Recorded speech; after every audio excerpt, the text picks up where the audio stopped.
Hello guys, welcome back to another video. Today we're going to learn about fractions on number lines. This is part 1. There are 4 parts to it, but they're all a little different, but they all have to do with fractions on number lines. But before you watch this video, you need to make sure you watched all my previous videos that talk about fractions, maybe even my other videos, like if a few videos before, like 10-15 videos before, that talk about mixed numbers. So you need to kind of know what fractions and mixed numbers are before you watch this video. If you have watched all those videos, you're here in the right video. Let's get started. So my first step is to obviously draw a number line. So I'm going to draw a number line. Okay, so I drew a number line. Now I'm going to break it. I'm going to make each section into fifths. So if I'm going to have a fraction, my denominator will be in fifths. My bottom number will be 5 because I'm breaking each part into fifths. If I broke each part into twos, then my denominator would be 2. How many parts you're breaking it is your denominator if you're writing a fraction. So I'm going to break it into fifths. Okay, so I broke my number line. Obviously, the little sections are not equal, but that's fine. So I have 0, 1/5, 2/5, 3/5, 4/5, and 1. 1 is also equal to 5/5.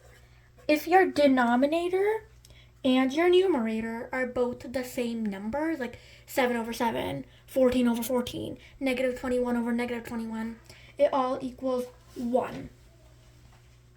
Okay, so now I'm going to label each of these points a specific letter, and you'll see why. Okay, so I have A, B, C, D, E, and F. So now I'm going to write a question, and then you will understand why I wrote these letters.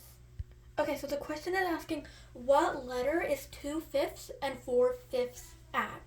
So this is why we broke the number line into fifths, because the question is literally asking about 2/5 and 4/5. So you see the denominator is 5 and the denominator is 5.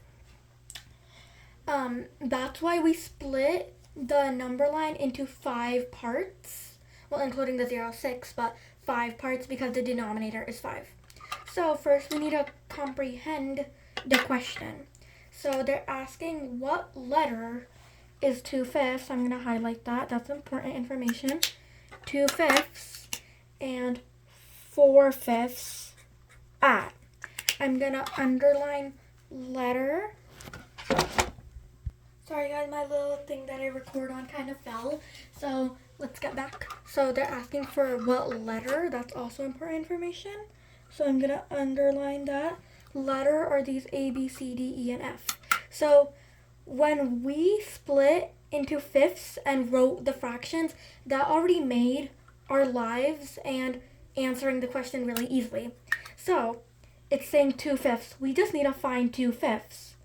2/5 is on C, so I can circle that. This is why you should always split the number line into their parts first. So this makes your life easier.